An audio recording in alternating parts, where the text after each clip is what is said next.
마침내 믿을 수 없는 광경이 펼쳐졌습니다. 세계 강대국들이 수십 년간 수조 원짜리 장비와 최첨단 기술력을 쏟아붓고도 실패했던 그 땅. 그 불모지를 단 한 번도 주목받지 못했던 작은 동양의 나라가 통째로 뒤집어 놓았습니다. 누구도 상상하지 못했습니다. 숨쉬기조차 힘든 사막 한복판에 농장이 들어선다는 말에 전문가들은 입을 모아 말했죠. 그건 불가능하다. 기적 따윈 존재하지 않는다. 하지만 오일머니로 세계를 좌지우지하는 중동 왕실이 단 한 번도 인정하지 않았던 그 나라, 대한민국의 기술 앞에 자신들의 미래를 통째로 맡기고 있습니다. 도대체 그 사막 한가운데서 무슨 일이 벌어진 걸까요? 지금부터 그 놀라운 이야기가 시작됩니다. 그 전에 대한민국을 자랑스럽게 생각하신다면 좋아요와 구독 한 번씩 부탁드립니다. 그럼 시작하겠습니다.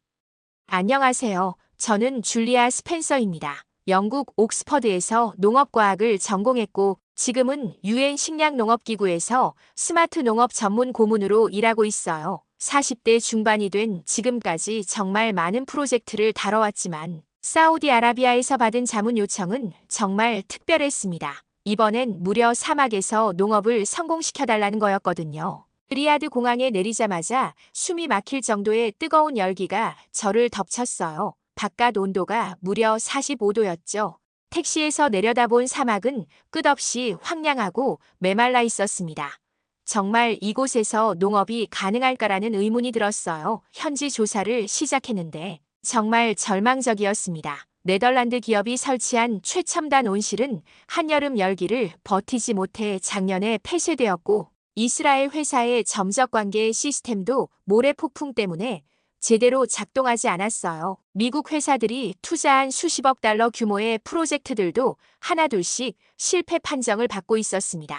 현지 농업부 담당자는 정말 절망적인 표정으로 저에게 말했어요. 스펜서 박사님, 우리는 정말 모든 방법을 다 시도해봤습니다.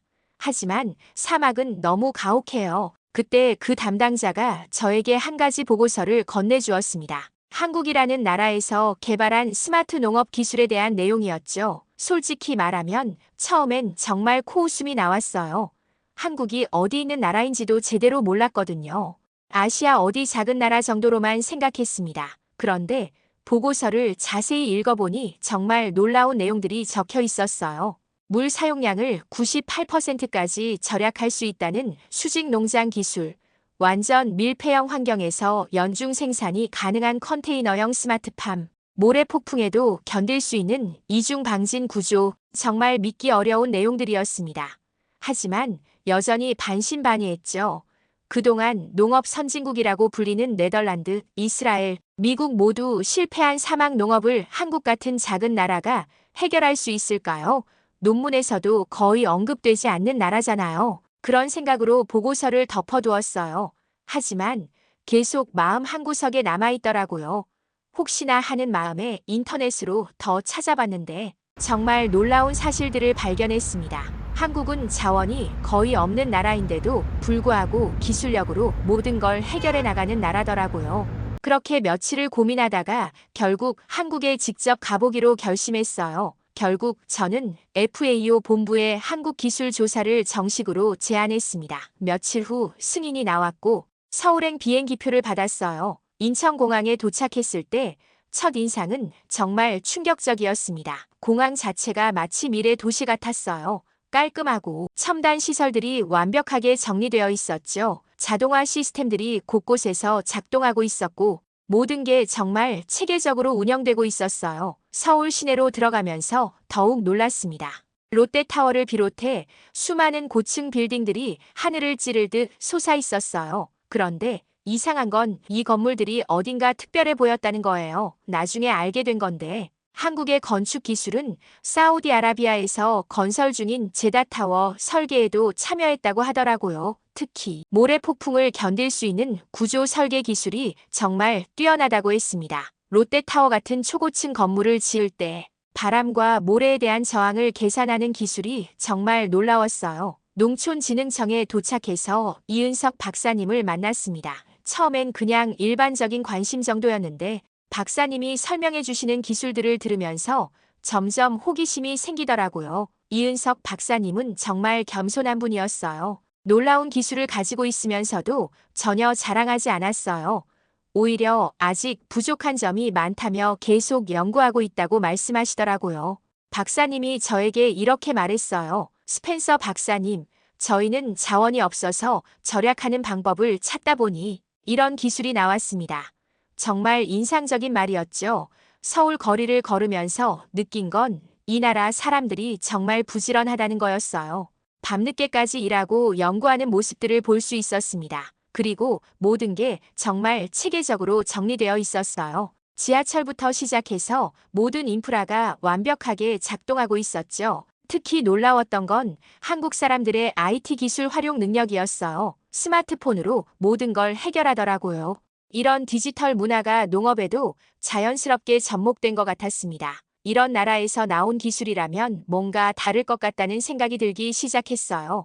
한국 사람들은 정말 혁신적인 아이디어를 가지고 있으면서도 실용적으로 접근하더라고요. 그날 밤 호텔에서 한국에 대해 더 찾아봤어요. 정말 놀라운 나라였습니다. 전쟁의 폐허에서 불과 몇십 년 만에 이렇게 발전한 나라라니 이런 저력이 농업 기술에도 나타나는 건 아닐까 생각했어요. 다음 날 이은석 박사님이 저를 실제 스마트팜 시설로 안내해 주었습니다. 농촌진흥청 연구소 안에 있는 수직 농장을 처음 봤을 때 정말 입이 다물어지지 않았어요. 마치 SF 영화에서나 볼 법한 장면이었죠. 층층이 쌓인 재배 선반들에서 상추와 케일이 푸르게 자라고 있었습니다. 그런데 정말 놀라운 건 이 모든 게 흙 없이 이루어지고 있다는 거였어요. 수경 재배 시스템이 완벽하게 자동화되어 있었습니다. 박사님이 설명해 주시길 이 시스템은 물을 98%까지 절약할 수 있다고 하더라고요. 일반 노지 농업에 비해서 말이에요. 정말 믿기 어려웠습니다. 어떻게 이런 게 가능하냐고 물어봤더니 박사님이 웃으시면서 대답하셨어요. 한국은 물이 부족한 나라라서 물 한 방울도 아껴 써야 했다고, 그래서 이런 기술이 나올 수밖에 없었다는 거예요. 컨테이너형 스마트팜도 봤습니다. 정말 놀라웠어요. 컨테이너 하나 안에 완전한 농장이 들어있더라고요. 온도, 습도, 이산화탄소 농도, 광량까지 모든 게 자동으로 조절되고 있었습니다. 박사님이 컴퓨터 화면을 보여주시면서 설명해 주셨어요. 이 모든 데이터가 실시간으로 수집되고 인공지능이 최적의 환경을 만들어준다고 정말 신기했습니다. 그런데 더 놀라운 건 이 시스템이 외부 환경과 완전히 차단되어 있다는 거였어요. 모래폭풍이 와도 극한의 추위나 더위가 와도 내부 환경은 전혀 영향을 받지 않는다고 했습니다. 이중 방진 구조와 특수 필터 시스템 때문이라고 하더라고요. 그때 박사님이 정말 인상 깊은 말씀을 하셨어요. 스펜서 박사님, 이건 단순한 테크놀로지가 아니라 철학입니다. 무에서 유를 만들어내는 한국인의 정신이 담겨 있어요. 정말 가슴이 뭉클했습니다. 한국 사람들의 절약, 정신과 혁신 의지가 이런 놀라운 기술을 만들어낸 거구나 싶었어요. 도시 속에서 농장을 실현한다는 건 정말 상상도 못했던 일이었는데 한국에서는 이미 현실이 되어 있었어요. 인공지능과 자동화 시스템이 완벽하게 결합된 모습을 보면서 정말 감탄했습니다. 그날 오후에는 실제 상업용 스마트팜도 견학했어요. 경기도에 있는 한 농장이었는데 정말 규모가 대단했습니다. 수천 평 규모의 온실에서 토마토와 파프리카를 재배하고 있었어요. 농장 사장님이 자랑스럽게 말씀하시더라고요. 이 농장에서 나오는 채소들이 중동으로도 수출되고 있다고, 품질이 정말 뛰어나다면서요. 그 순간 저는 확신했습니다. 이 기술이면 사우디의 사막도 충분히 정복할 수 있겠다고. 한국의 스마트팜 기술은 정말 혁명적이었어요. 한국에서 돌아온 저는 즉시 사우디 정부에 보고서를 제출했습니다. 한국 스마트팜 기술 도입을 강력히 추천한다는 내용이었어요. 며칠 후 놀라운 소식이 들려왔습니다. 사우디 정부가 한국 기술 기반의 시범 프로젝트를 승인했다는 거였어요. 정말 기뻤습니다. 드디어 한국 기술의 진가를 사막에서 확인할 수 있게 된 거죠. 프로젝트 초기 준비 과정은 정말 치밀했어요. 한국에서 농심을 비롯한 기업들이 컨소시엄을 구성해서 사우디로 왔습니다. 이은석 박사님도 함께 오셨어요. 리야드 외곽에 설치된 시범 단지를 처음 봤을 때 정말 감동적이었습니다. 사막 한가운데 미래형 온실이 우뚝 서 있는 모습이었어요. 컨테이너형 스마트팜과 유리 온실이 복합적으로 배치되어 있었습니다. 하지만 초기에는 문제가 많았어요. 한국에서는 완벽하게 작동했던 시스템들이 사막의 극한 환경에서는 예상치 못한 문제들을 보였습니다. 특히 내부 온도 조절에 어려움이 있었어요. 외부 온도가 50도를 넘어가니까 냉각 시스템이 과부하가 걸리더라고요. 사우디 측 담당자들은 걱정스러운 표정을 지었습니다. 혹시 또 실패하는 건 아닌가 하는 불안감이 엿보였어요. 그때 이은석 박사님이 정말 대단한 모습을 보여주셨습니다. 밤낮 가리지 않고 시스템을 점검하고 개선점을 찾아 나가시더라고요. 한국에서 긴급히 추가 장비들이 공수되었고 현지 적응을 위한 소프트웨어 업데이트도 이루어졌습니다. 정말 한국 기술자들의 현장 적응력과 위기 대응 속도에 놀랐어요. 문제 발생 후 불과 일주일 만에 모든 시스템이 안정화되었습니다. 한국과 사우디 팀이 협업하는 모습도 정말 인상적이었어요. 언어가 달라도 기술에 대한 열정은 통하더라고요. 드디어 첫 번째 작물들이 자라기 시작했을 때 정말 가슴이 벅찼습니다. 사막 한가운데서 푸른 채소들이 자라나는 모습을 보니 정말 기적 같았어요. 현지 농업부 장관이 직접 시찰을 왔는데 정말 놀라워하더라고요. 이런 게 정말 가능한 일이냐면서요. 한국 기술진들도 정말 자랑스러워했습니다. 자신들의 기술이 이렇게 극한의 환경에서도 성공할 수 있다는 걸 증명한 거니까요. 첫 수확 때는 정말 감동적이었어요. 사막에서 자란 상추와 토마토의 품질이 한국에서 재배한 것과 전혀 차이가 없었거든요. 오히려 더 단단하고 영양가가 높다는 분석 결과가 나왔습니다. 사우디 현지 직원들도 정말 신기해했어요. 자신들의 땅에서 이런 채소가 자랄 수 있다니까요. 시범 프로젝트가 순조롭게 진행되던 어느 날 정말 끔찍한 소식이 들려왔습니다. 역사상 가장 강력한 모래 폭풍이 리야드 지역을 강타할 예정이라는 기상에 보였어요. 현지 사람들도 이런 규모의 폭풍은 처음 본다고 했습니다. 바람 속도가 시속 80km에 달할 거라고 하더라고요. 모든 사람들이 불안해했어요. 특히 사우디 측 담당자들은 정말 걱정이 많았습니다. 지금까지의 모든 노력이 하루아침에 물거품이 될 수도 있다는 거였어요. 저도 솔직히 정말 걱정됐습니다. 아무리 한국 기술이 뛰어나다고 해도 자연의 위력 앞에서는 한계가 있을 수밖에 없잖아요. 하지만 이은석 박사님은 의외로 침착하셨어요. 저희 시스템은 이런 상황을 대비해서 설계되었다고 말씀하시더라고요. 이중 방진 구조와 특수 필터 시스템이 있으니까 걱정하지 말라고 하셨습니다. 폭풍이 몰아치기 시작했을 때 정말 무서웠어요. 하늘이 완전히 어두워지고 모래가 벽처럼 밀려오더라고요. 바람 소리가 정말 끔찍했습니다. 마치 세상이 끝나는 것 같았어요. 시설 관리실에 모여있던 우리들은 모두 두려움에 떨고 있었습니다. 모니터를 통해 스마트팜 내부 상황을 지켜봤는데 정말 신기했어요. 외부는 완전히 지옥 같은 상황인데 내부는 평온했거든요. 온도, 습도, 모든 지표가 정상 범위를 유지하고 있었습니다.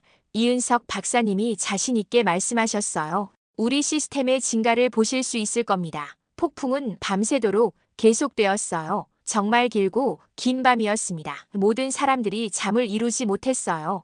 혹시 모를 상황에 대비해서 비상계획도 세웠죠. 하지만 한국 기술진들은 끝까지 자신들의 시스템을 믿고 있었습니다. 다음 날 아침 폭풍이 지나간 후 시설을 점검하러 나갔을 때 정말 놀라운 광경을 봤어요. 주변 건물들은 모래에 파묻히고 나무들은 뿌리째 뽑혀 있었는데 한국 스마트팜은 멀쩡히 서 있었거든요. 그리고 더욱 놀라운 건 내부로 들어가 봤을 때였어요. 채소들이 모두 싱싱하게 살아 있었습니다. 마치 폭풍이 없었던 것처럼요.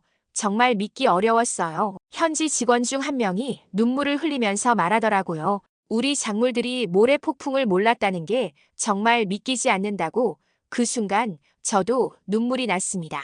한국 기술의 위대함을 실감하는 순간이었어요. 모래 폭풍 사건 이후 한국 스마트팜에 대한 사우디 정부의 관심이 폭발적으로 증가했습니다. 소문이 빠르게 퍼져나갔어요. 사막의 모래 폭풍도 막아낸 기적의 농장이라고 말이죠. 그러던 어느 날 정말 놀라운 소식이 들려왔습니다. 사우디 왕세자가 직접 시설을 방문하겠다는 거였어요. 정말 긴장됐습니다. 왕실 가족이 직접 오신다니까요. 방문 당일 왕세자께서 도착하셨을 때 정말 인상적이었어요. 시설을 정말 자세히 둘러보시더라고요.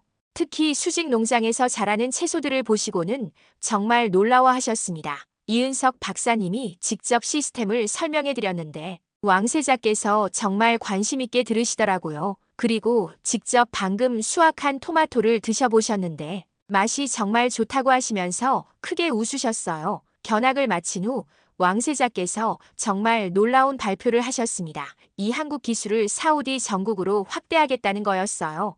비전 2030 프로젝트의 핵심 사업으로 추진하겠다고 하셨습니다. 정말 역사적인 순간이었어요. 며칠 후 더욱 놀라운 소식이 들려왔습니다.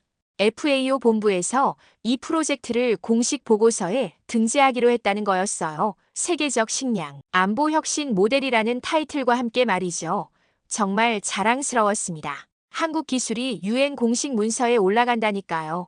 보고서 작성을 위해 뉴욕 본부로 복귀하라는 지시가 왔을 때 정말 고민이 많았어요. 이 프로젝트를 끝까지 지켜보고 싶었거든요. 결국 저는 본부에 연장 근무를 요청했습니다. 이 프로젝트의 성공을 끝까지 확인하고 싶다고 말이죠. 다행히 승인이 났어요. 한국식 문제 해결 방식에 정말 감명받았다고 하면서요. 실제로 한국 사람들의 일하는 방식은 정말 특별했어요. 문제가 생기면 즉시 해결책을 찾고 완벽할 때까지 포기하지 않더라고요.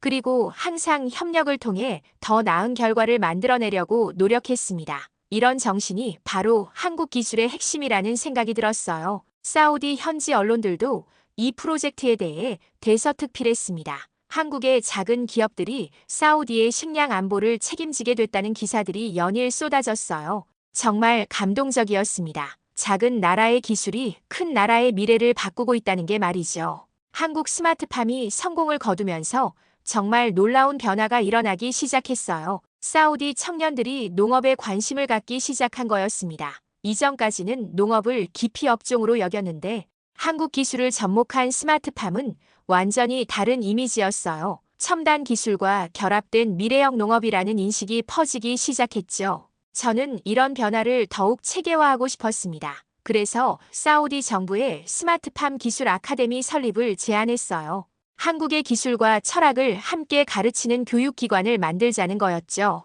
정부에서도 적극적으로 지지해 주었습니다. 몇 달 후 리야드에 스마트팜 아카데미가 문을 열었어요. 한국에서 전문 교수진이 파견되었고 최신 장비들도 설치되었습니다. 첫 수업 등록 때 정말 놀라운 일이 있었어요. 신청자 중에 이슬람 여성들이 많았던 거예요. 사우디에서 여성들의 사회 참여가 늘어나고 있다고는 들었지만 농업 분야까지 진출하려는 건 정말 예상치 못한 일이었습니다. 첫 수업 날 정말 감동적인 장면을 봤어요. 한 여성 수강생이 눈물을 흘리면서 이야기하더라고요. 자신도 드디어 미래를 위한 기술을 배울 수 있게 되었다고, 한국 기술이 자신에게 새로운 길을 열어주었다고 말이에요.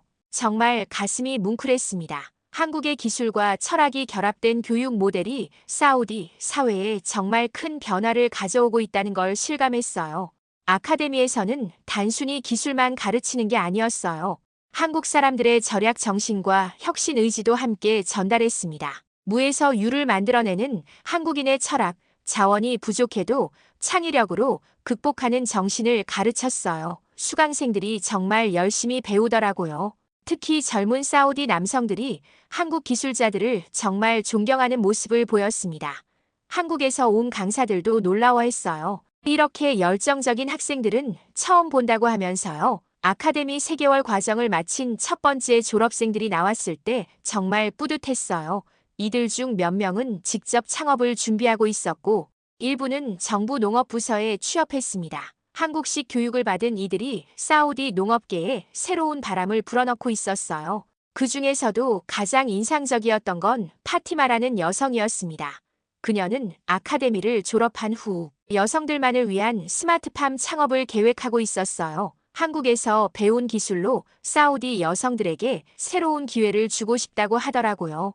정말 대단한 비전이었습니다. 한국 기술이 단순히 농업 생산성만 높인 게 아니라 사회 변화까지 이끌어내고 있다는 걸 느꼈어요. 아카데미에서는 정기적으로 한국 견학 프로그램도 운영했습니다. 우수한 학생들을 선발해서 한국의 스마트팜 현장을 직접 체험하게 하는 거였어요. 한국에 다녀온 학생들은 정말 달라져서 돌아왔습니다. 한국 사람들의 근면성과 혁신 정신에 깊은 감명을 받았다고 하더라고요. 그들이 한국에서 배운 건 기술뿐만 아니라 삶의 자세였습니다. 포기하지 않는 정신, 끊임없이 개선하려는 의지, 협력을 통해 더 나은 결과를 만들어내는 방법 등이었어요. 이런 한국형 교육 모델이 중동 전역으로 확산되기 시작했습니다. 다른 중동 국가들에서도 사우디의 성공 사례를 벤치마킹하고 싶어 했거든요. 드디어 저는 유엔 본부로 복귀할 때가 되었습니다. 사우디에서의 2년간은 정말 인생을 바꾼 경험이었어요. 한국 기술의 위대함을 직접 목격했고, 더 나아가 그 기술이 세상을 어떻게 변화시킬 수 있는지 확인했거든요. 뉴욕으로 돌아온 저는 즉시 글로벌 스마트팜 국제협력단 구성을 제안했습니다. 한국의 성공 모델을 전 세계로 확산시키자는 거였어요. FAO 사무총장도 적극 지지해 주었습니다. 사우디 프로젝트의 성과가 워낙 인상적이었거든요. 몇 달 후 정말 뜻깊은 일이 일어났어요. 한국과 사우디가 공동으로 국제 스마트 농업 컨퍼런스 창설을 제안한 거였습니다. 전 세계 농업 전문가들이 모여 한국 기술을 배우고 경험을 공유하는 장을 만들자는 취지였어요. 첫 번째 컨퍼런스가 서울에서 열렸을 때 정말 감동적이었습니다. 전 세계에서 500명이 넘는 전문가들이 모였어요. 모두 한국의 스마트팜 기술을 배우고 싶어 했습니다. 컨퍼런스에서 발표할 기회를 얻었을 때 정말 떨렸어요. 하지만 확신을 가지고 말할 수 있었습니다. 한국은 진정한 기술 강국이라고 자원이 부족한 작은 나라였지만 창의력과 혁신으로 세계를 이끌어가는 나라라고 말이죠. 청중들의 반응이 정말 뜨거웠어요. 특히 아프리카와 남미에서 온 전문가들이 큰 관심을 보였습니다. 한국 기술이면 자신들의 농업 문제도 해결할 수 있을 것 같다고 하더라고요. 그 후 한국 기술이 글로벌 농업 외교의 표준이 되기 시작했습니다. 각국 정부들이 한국과의 농업 협력을 요청해 왔어요. 한국 정부도 적극적으로 지원해 주었고 한국 기업들의 해외 진출도 활발해졌습니다. 정말 자랑스러운 변화였어요. 마지막으로 서울을 방문할 기회가 있었을 때 정말 감회가 새로웠습니다. 롯데타워 꼭대기 전망대에 올라가서 서울 전경을 내려다보면서 사우디의 사막을 떠올렸어요. 이 작은 나라에서 시작된 기술이 지구 반대편 사막을 녹색으로 바꾸고 있다니 정말 기적 같은 일이었습니다. 한국 사람들은 자신들이 얼마나 대단한 일을 해냈는지 잘 모르는 것 같아요. 너무 겸손해서 그런 것 같은데 저는 전 세계에 알리고 싶었습니다. 한국이야말로 진정한 기술 강국이라고, 가장 불가능한 환경에서 가장 논리적인 해결책을 제시하는 나라라고. 지금도 전 세계 곳곳에서 한국 스마트팜이 운영되고 있습니다. 자원이 없어서 발명한 기술들이 자원이 많은 나라들을 살리고 있어요. 정말 놀라운 역설이죠. 저는 앞으로도 계속해서 한국 기술의 우수성을 알리는 일을 할 겁니다. 이것이 제가 한국에서 배운 가장 소중한 교훈이거든요. 작은 것에서 시작해서 세상을 바꿀 수 있다는 희망 말이에요. 지금까지 저는 줄리아 스펜서였습니다. 제 사연을 들어주셔서 감사합니다. 마지막으로 1초밖에 걸리지 않는 구독과 좋아요, 알림 설정은 영상 제작에 큰 힘이 됩니다. 지금까지 여러분들과 감동적인 사연을 나누고 싶은 감동의 수다입니다. 오늘도 건강한 하루 보내세요. 감사합니다.